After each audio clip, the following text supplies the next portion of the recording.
കുട്ടി സഖാക്കളുടെ വീഡിയോയും അതിന് പിണറായി വിജയൻ നൽകിയ കമന്റും വൈറലായതിന് പിന്നാലെ ഇൻസ്റ്റാഗ്രാം അക്കൗണ്ട് പൂട്ടി മെറ്റ. തിരൂർ വെട്ടം സ്വദേശി മുഹമ്മദ് സെയിൻ സമാന്റെ അക്കൗണ്ടാണ് പൂട്ടിയത്. 24 മണിക്കൂറിനകം 2 മില്യൺ വ്യൂസ് വീഡിയോയ്ക്ക് ലഭിച്ചിരുന്നു. തെരഞ്ഞെടുപ്പ് കാലത്ത് പന്തയത്തിൽ തോറ്റ് തല മൊട്ടയടിച്ച വൈറൽ താരമാണ് സെയിൻ. പ്രസാദ് ഉടുമ്പശ്ശേരി ചേരുന്നു കൂടുതൽ വിവരങ്ങളുമായി. പ്രസാദ്, എന്താണ് ഇത് പൂട്ടാനുള്ള കാരണമായി എന്തെങ്കിലും മെറ്റ സൂചിപ്പിക്കുന്നുണ്ടോ? എന്താണ് സംഭവം?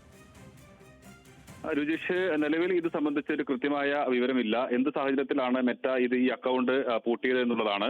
ഇതിലിപ്പോൾ പ്രതിപക്ഷ നേതാവ് പിണറായി വിജയൻ ഉൾപ്പെടെ ആ വീഡിയോയ്ക്ക് കമന്റ് ചെയ്തിരുന്നു. ഒരു പക്ഷേ ഒരു സാധ്യത വേറെ ഏതെങ്കിലും തരത്തിൽ ആളുകൾ റിപ്പോർട്ട് ചെയ്തിട്ട് അക്കൗണ്ട് പൂട്ടിച്ചതാണോ എന്നതാണ് ഇനി അറിയാനുള്ളത്. എന്തായാലും ആ വീഡിയോ വലിയ തോതിൽ ചർച്ചയാവുകയും വൈറലാവുകയും ഒക്കെ ചെയ്തിട്ടുണ്ട്. ഇതിനകത്ത് കുട്ടികൾ തന്നെ അവരുടെ ബാലസംഘം യൂണിറ്റിനെ കുറിച്ചും അതിലെ ഭാരവാഹികളെ കുറിച്ചും ഒക്കെ പരിചയപ്പെടുത്തുന്ന ഒരു വീഡിയോ ആണ്. അതാണ് ഇപ്പോൾ ലക്ഷക്കണക്കിന് ആളുകൾ അത് കാണുകയും നിരവധി ആളുകൾ അത് ഷെയർ ചെയ്യുകയും ചെയ്തിട്ടുണ്ട്. എന്തായാലും ഈ കുട്ടികളുടെ ഈ വീഡിയോ മെറ്റ അക്കൗണ്ട് പൂട്ടിയതുമായി വലിയ തോതിലുള്ള ചർച്ച, അത് വലിയ തോതിൽ വിവാദമായി മാറിയിരിക്കുകയാണ്. ശരി പ്രസാദ്.